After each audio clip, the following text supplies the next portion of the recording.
Welcome back to my YouTube channel पॉलिस डिलेक्टिक। तो स्टूडेंट, आज हम एक और नए थिंकर को स्टडी करेंगे जिनका नाम है मोंटेस्क्यू।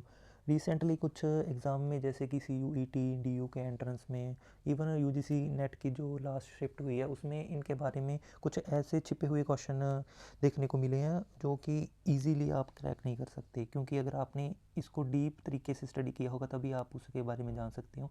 वो सभी इनके जो मेन कंसेप्ट हैं और इनके जो छुपे हुए कंसेप्ट हैं वो हम इस वीडियो लेक्चर में स्टडी करेंगे। अगर आपको इस वीडियो लेक्चर की फ्री पीडीएफ चाहिए तो आप हमारा टेलीग्राम चैनल ज्वाइन कर सकते हैं जो कि पॉलिस डिलेक्टिक के नाम पे है। इसी लेक्चर के अलावा जो हमारे प्रीवियस लेक्चर हैं उनकी भी फ्री पीडीएफ आपको टेलीग्राम चैनल पे मिल जाएगी। तो स्टूडेंट, इस लेक्चर को आप ध्यान से सुनिए क्योंकि लास्ट में मैंने कुछ एमसीक्यूज़ भी ऐड किए हैं ताकि आपको कुछ आइडिया हो जाए कि यूजीसी नेट में और अदर कॉम्पिटिटिव एग्ज़ाम में कैसे कैसे क्वेश्चन बन सकते हैं इनसे। तो चलिए शुरू करते हैं हमारा आज का लेक्चर। तो स्टूडेंट, जो मोंटेस्क्यू थे ये एक फ्रेंच फिलोसोफर थे। इनका बर्थ हुआ था 1689 को।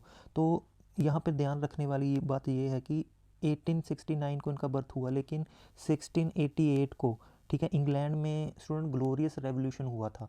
वो टाइम ऐसा था जबकि जो इंग्लैंड में मनार्की थी उसकी पावर को कम करके जो मेन पावर थी वो पार्लियामेंट के पास आ गई थी। पार्लियामेंट मतलब लोगों के पास आ गई थी, ठीक है। तभी हम ये मानते हैं कि जो ग्लोरियस रेवोल्यूशन का इम्पैक्ट था वो कहीं ना कहीं मोंटेस्क्यू के ऊपर रहा, जिसके बिहाफ पे ही इन्होंने अपनी कुछ थ्योरी डेवलप की, ठीक है। वो देखते हैं कि इनके मेन थॉट क्या थे, हमारी आगे वाली स्लाइड में देखेंगे।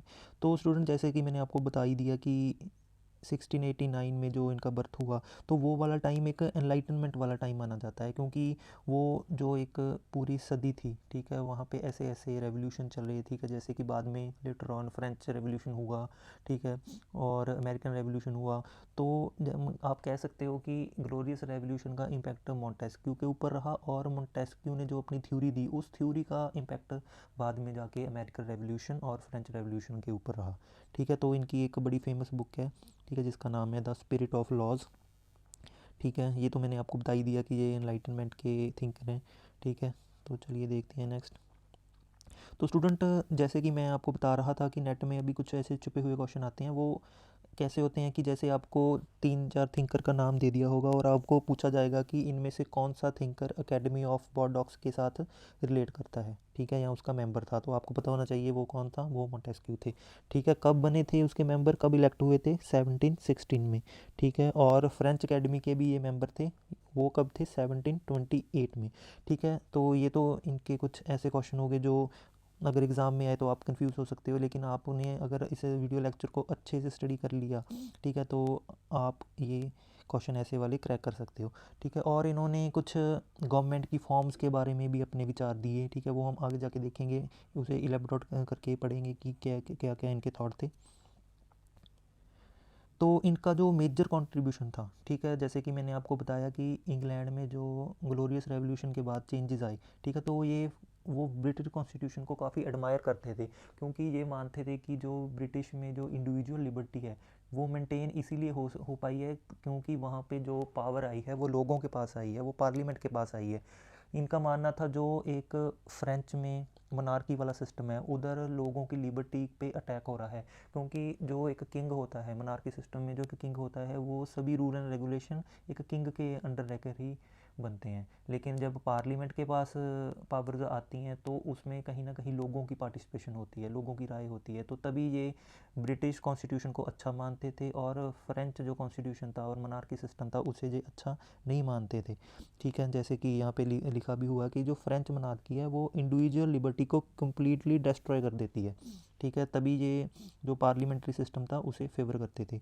और स्टूडेंट, मॉन्टेस्क्यू का मानना था कि जो कंपैरेटिव और हिस्टोरिकल स्टडी होती है, ठीक है, जैसे कि एरिस्टोटल और जीन बॉडिन ने ली थी, वो ज़्यादा बेटर है, ठीक है। कैसे, जैसे कि एरिस्टोटल ने अपने टाइम 158 कॉन्स्टिट्यूशन को स्टडी किया, ठीक है, और उस स्टडी करने के बाद उन्होंने जो क्रक्स दिया उसके बिहाफ पे उन्होंने बताया कि कौन सा कॉन्स्टिट्यूशन अच्छा है और एक अच्छी गवर्नमेंट कैसे बन सकती है। तो इनका मानना था कि जो एरिस्टोटल का मेथड था, एनालिटिकल मेथड था उनका, ठीक है, कंपैरेटिव मेथड था, वो एक अच्छा मेथड था किसी चीज़ को स्टडी करने के लिए, वो वाला मेथड अपनाना चाहिए। और जैसे कि जीन बॉडिन ने एक कंसेप्ट दिया था सॉवरेंटी का, तो वो बोलते हैं कि हर एक इंस्टीट्यूशन और हर एक इंडिविजुअल अपने आप में सॉवरन होना चाहिए, ठीक है। वो किसी पे डिपेंडेंट नहीं होना चाहिए कि उसको कुछ काम करने के लिए दूसरों की सलाह लेनी पड़े। वो अपने आप में इतना पावरफुल होना चाहिए कि वो अपने काम खुद ही कर सके, ठीक है। तो ये एरिस्टोटल और बॉडिन की जो स्टडी की थी उनको फॉलो करते हैं, ठीक है। और स्टूडेंट मॉन्टेस्क्यू रियलाइज़ करते हैं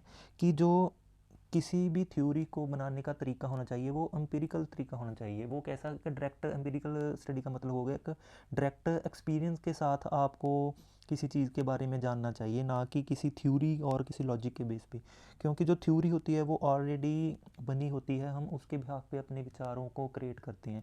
लेकिन जब हम डायरेक्ट एक्सपीरियंस के साथ किसी चीज़ को गेन करते हैं वो हमारा प्राइमरी नॉलेज होती है, हम उसे खुद ही एक्सपीरियंस करते हैं, ना कि किसी की बनाई हुई चीज़ पे डिपेंडेंट होते हैं। तो ये मानते हैं कि जो पॉलिटिकल थ्योरी बननी चाहिए वो एम्पिरिकल बेसिस पे होनी चाहिए, ठीक है, ना कि थियोलॉजी और लॉजी और मैथमेटिक्स के हिसाब से। मैथमेटिक की बात भी इन्होंने इसीलिए की क्योंकि जब जब मैथ में कुछ पर्टिकुलर फॉर्मूले होते हैं हमें सिखाया जाता है कि ये फार्मूला यहाँ पे अप्लाई कर देना, तो ये इसके खिलाफ क्यों थे? क्योंकि ये मानते हैं कि आप खुद ही अपना कोई फार्मूला डेवलप करो ताकि आपको किसी चीज़ के बारे में एक अच्छी नॉलेज मिल सके, ठीक है। तो नेक्स्ट देखते हैं। तो स्टूडेंट अभी यहाँ पे इनकी कुछ इंपॉर्टेंट बुक्स हैं, इनके बुक्स के नाम तो याद रखने ही हैं, लेकिन जैसे कि नेट में क्वेश्चन आते हैं कि कौन से ईयर में पब्लिश हुई थी, ठीक है, आपने वो भी याद रखना है। जैसे कि 1721 में इनकी बुक पब्लिश हुई द पर्शियन लेटर, ठीक है। उसके बाद 1734 में reflections on the causes of greatness and decline of the Roman, ठीक है, ये कब पब्लिश हुई? 1734 में। और इनकी द मोस्ट फेमस बुक, ठीक है, द स्पिरिट ऑफ लॉ, ठीक है, ये कब पब्लिश हुई? 1748 में। तो देखते हैं ये इनका जो थ्योरी ऑफ लॉज थी, ठीक है, इसके बारे में ये क्या बात करते हैं। तो जो मॉन्टेस्क्यू थे वो मानते हैं कि जो एंटायर यूनिवर्स है वो एक लॉ के बिहाफ पे कुछ लॉज की बदौलत चल रहा है, ठीक है। मान लो मैंने आपको एग्जांपल दी, जब ह्यूमन सोसाइटी बन रही थी, ठीक है, तब भी कुछ ऐसे लॉज थे जिसके बेस पे वो सोसाइटी रन कर रही थी, ठीक है। तब तो कुछ ऐसा गवर्नमेंट वाला कोई पार्ट नहीं था, ठीक है। तब तो जब नई नई ह्यूमन का एवोल्यूशन हो रहा था तब तो वहाँ पार्लियामेंट नहीं थी, ठीक है, तब तो कोई किंग नहीं था, ठीक है। तब भी लोग जो थे एक पर्टिकुलर लॉ के अंडर ही रह रहे थे। वो लॉ कौन से थे? वो नेचुरल लॉ थे। जैसे कि सभी को पता था कि हमारा काम क्या है, ठीक है, हमारा एक आगे एक जनरेशन है, ठीक है। मान लो एक जनरेशन सेविंग करती है, ठीक है, वो किसके लिए सेविंग करती है? ताकि हमारी आगे वाली जनरेशन पढ़ सके, ठीक है, उनके पास इतना रिसोर्सेज हो कि वो अपनी डेवलपमेंट और ग्रोथ कर सकें, ठीक है। तो तभी ये मानते हैं कि ये भी एक लॉ हो गया, मतलब वो एक रेगुलेशन के अंडर ही रह रहे थे तब भी जब कोई लॉ नहीं एग्जिस्ट करता था। ये मानते हैं अगर कहीं पे लॉ नहीं है, ठीक है, तब भी वहाँ पे एक लॉ होगा, एक बेसिक ऐसे अजम्पशन होंगे, ठीक है, जिसके बिहाफ पे सोसाइटी रन करेगी। तो जो इनकी बुक है द स्पिरिट ऑफ लॉ, उसमें ये यही बात करते हैं कि जो स्टेट्स हैं, जो कंट्रीज़ हैं, ठीक है, वो एक पर्टिकुलर लॉ को फॉलो करती हैं और उसके बिहाफ पे ही अपने आप को रन करती हैं, ठीक है। तो एक जो थिंकर हैं डनिंग डनिंग बोलते हैं कि जो इनकी जो टोटल थ्योरी इन्होंने डेवलप की है मोंटेस्क्यू ने, वो उसका crux the spirit of laws में है, ठीक है। तो आप देख सकते हैं कि ये बुक कितनी ज़्यादा इम्पोर्टेंट है। और स्टूडेंट इनकी एक और थ्योरी है, थ्योरी ऑफ क्लाइमेट। तो ये मानते हैं कि जो लॉज हैं, ठीक है, जो नेचुरल लॉज हैं वो एक पर्टिकुलरली जगह के बेस पे भी बन सकते हैं। जैसे कि मान लो इंग्लैंड में और तरह के लॉज रन करेंगे, इंडिया में और तरह के, ठीक है, और ऑस्ट्रेलिया में और तरह के। ये ऐसा डिफरेंट डिफरेंट लॉ क्यों काम करेंगे? क्योंकि जो वहाँ का क्लाइमेट ऑस्ट्रेलिया में है वो इंडिया में नहीं है, इंडिया वाला, ठीक है, यूरोप में नहीं है, यूरोप वाला इंग्लैंड में नहीं है, ठीक है। तो एक पर्टिकुलर जगह के बेस पे लॉ वेरी कर सकते हैं, लेकिन लॉ होना मैंडेटरी है, ठीक है, लॉ होंगे ही होंगे, इनका मानना ये था। क्योंकि लॉ एग्जिस्ट तो नेचुरल फॉर्म में ही करते हैं, ठीक है, वो मैन मेड नहीं है, ठीक है। मैन ने तो बाद में आके, ह्यूमन ने तो बाद में आके लॉ बनाना शुरू किया, लेकिन तब जब ये बात करते हैं, जब सोसाइटी इवॉल्व हो रही थी तब भी कुछ ऐसे लॉज थे जिनके बिहाफ पे सोसाइटी रन कर रही थी, ठीक है। तो चलिए आपको आइडिया हो गया होगा कि लॉज के बारे में इनके क्या विचार थे, ठीक है। तभी यहाँ पे एक जैसे कि ये पढ़ो, when there were no positive laws and no government man then lived under the laws of nature, ठीक है। ये जैसे कि मैंने पिछली स्लाइड में एक्सप्लेन किया कि जहाँ पे कुछ लॉ नहीं है, ठीक है, ना कि कोई पॉजिटिव लॉ है ना कि कोई नेगेटिव लॉ है, इवन गवर्नमेंट भी नहीं है, तब भी कुछ ऐसे लॉज होंगे जिसके भी आप पे सोसाइटी रन करेगी। और जैसे कि इनके पहले वाले थिंकर जैसे कि हॉब्स थे, लॉक थे, और इनके बाद वाले थिंकर जिस पे इनका इम्पैक्ट रहा जैसे कि रूसो, ठीक है, वो सोशल कॉन्ट्रैक्ट की थ्योरी को मानते थे कि जो लोगों के बीच में जो एक सोशल कॉन्ट्रैक्ट हुआ उसके बिहाफ पे ही मतलब सोसाइटी रन करती थी। तो ये मानते थे कि ऐसा कुछ नहीं है, सोशल कॉन्ट्रैक्ट वाला फार्मूला कुछ नहीं है। जब ये सोशल कॉन्ट्रैक्ट नहीं भी बना था तब भी लोग जो रह रहे थे उस सोसाइटी में वो भी एक सर्टन लॉज को, रेगुलेशन को फॉलो कर ही रहे थे। इसीलिए बोलते हैं कि जो रूसो की थ्योरी है और जॉन लॉक की थ्योरी है वो उनको ये रिजेक्ट करते हैं, ठीक है। इनका जो ये क्रिटिक करते हैं कि इसको सोशल कॉन्ट्रैक्ट थ्योरी को। आपको एग्ज़ाम में पूछा जा सकता है 4 ऑप्शंस देके कि कौन सा thinker theory of social contract को रिजेक्ट करता है, ठीक है। तो आप ध्यान में रखना कि मॉन्टेस्क्यू वन ऑफ देम थे। तो चलिए देखते हैं नेक्स्ट क्या है। तो अभी हम बात करते हैं थ्योरी ऑफ लिबर्टी की एंड सेपरेशन ऑफ पावर की, ठीक है। ये दोनों थ्योरी इनकी मोस्ट इंपॉर्टेंट थ्योरी हैं स्टूडेंट्स, ये आप अच्छे से सुनना ताकि आपको आइडिया हो जाए और आप एग्ज़ाम में अच्छे से परफॉर्म कर पाओ। तो स्टूडेंट जो theory of separation of power था, इन्होंने गवर्नमेंट की 3 फॉर्म्स की बात की। वो कौन सी थी? एक तो लेजिस्लेचर, ठीक है, लेजिस्लेचर, और दूसरा एग्जीक्यूटिव, और एक था जुडिशरी। तो ये मानते हैं कि जब इन्होंने देखा और फ्रेंच और इंग्लैंड की मोनार्की को कंपेयर किया तो इन्होंने पाया कि जो पार्लियामेंट की पावर है वो इनसे ज़्यादा सुप्रीम है। क्यों सुप्रीम है? क्योंकि वो लोगों के पास है, ठीक है। पार्लियामेंट के जो ब्रांचेज हैं जैसे कि एग्जीक्यूटिव और लेजिस्लेचर, एक का काम तो हो गया लॉ को बनाना, एक का काम हो गया जैसे कि एग्जीक्यूटिव का काम हो गया लॉ को इम्प्लीमेंट करना। तो ये मानते थे कि इनकी वर्किंग अगर इंडिपेंडेंटली होगी तो ये ज़्यादा अच्छे से रन कर पाएंगी, ठीक है। क्योंकि इन दोनों के जो पावर्स को ड्राइव करने का जो ज़रिया था वो तो पार्लियामेंट ही है, लेकिन पार्लियामेंट एक डिक्टेटर की तरह वर्क ना कर पाए, इसीलिए इन्होंने कहा कि लेजिस्लेचर को इंडिपेंडेंट तौर पे वर्क करना चाहिए, एग्जीक्यूटिव को अपने तौर पे इंडिपेंडेंटली वर्क करना चाहिए, और जुडिशियली को अपना। जुडिशियल का रोल इन्होंने जो सुझाया था वो था कि ये जुडिशरी चेक एंड बैलेंस करेगा किस पे? लेजिस्लेचर और एग्जीक्यूटिव के ऊपर। मतलब ये इनका कहने का क्या मायने था कि जो एग्जीक्यूटिव, लेजिस्लेचर, जुडिशरी है इनमें एक पावर गैप होना चाहिए। मतलब किसी भी फॉर्म को एक दूसरे में दखल अंदाजी नहीं करनी चाहिए, ठीक है। तो आई होप आप अच्छे से समझ पा रहे होंगे कि मैं क्या कहना चाहता हूँ। क्योंकि जब जब इन्होंने क्रिटिक किया था मोनार्की सिस्टम था तब तो लेजिस्लेटिव, एग्जीक्यूटिव, जुडिशरी का कोई फंक्शन ही नहीं है, क्योंकि रूल बनाने वाला, उसे इम्प्लीमेंट करने वाला, ठीक है, उनको क्रॉस चेक करने वाला वो तो खुद ही किंग ही हो गया, ठीक है। मतलब सुप्रीम तो किंग ही हो गया।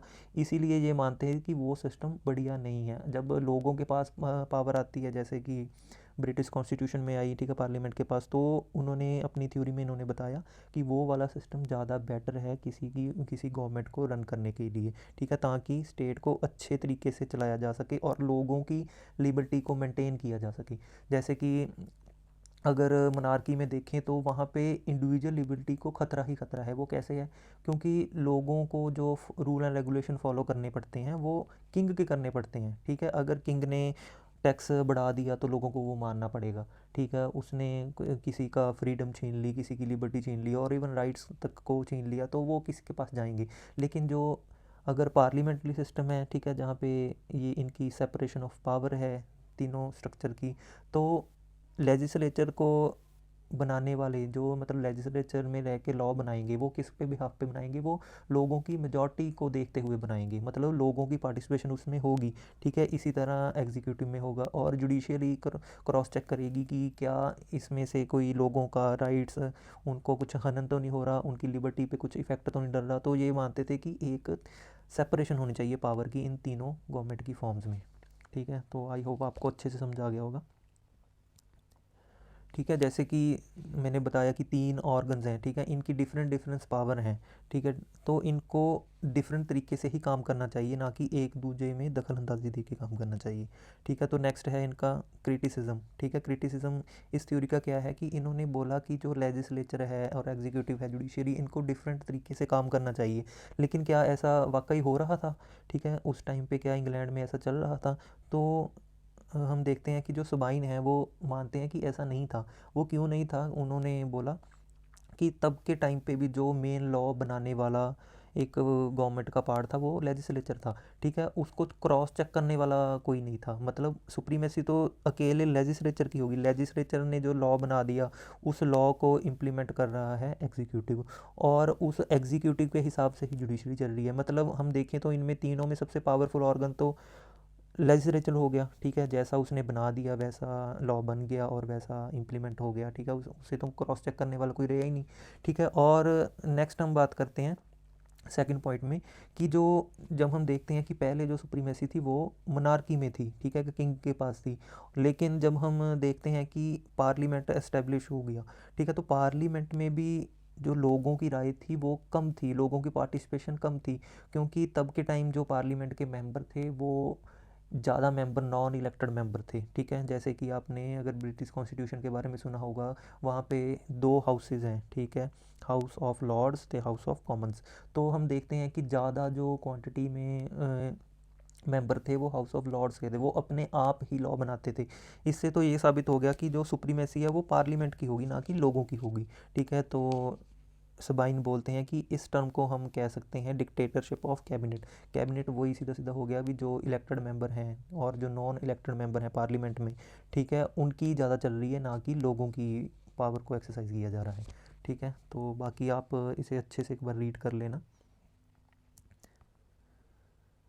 और नेक्स्ट है इनकी थ्योरी ऑफ गवर्नमेंट, ठीक है। तो ये बोलते हैं कि जो गवर्नमेंट का काम करने का तरीका है वो फिज़िकल सर्कमस्टांस में भी डिपेंड करता है, वहाँ पे क्लाइमेट कैसा है, एनवायरनमेंट कैसा है, टेम्परेचर कैसा है, ठीक है, उसी तरह से ही वो गवर्नमेंट काम करेगी। जैसे कि इनकी इससे ही एक थ्योरी और डेवलप होती है, थ्योरी ऑफ क्लाइमेट।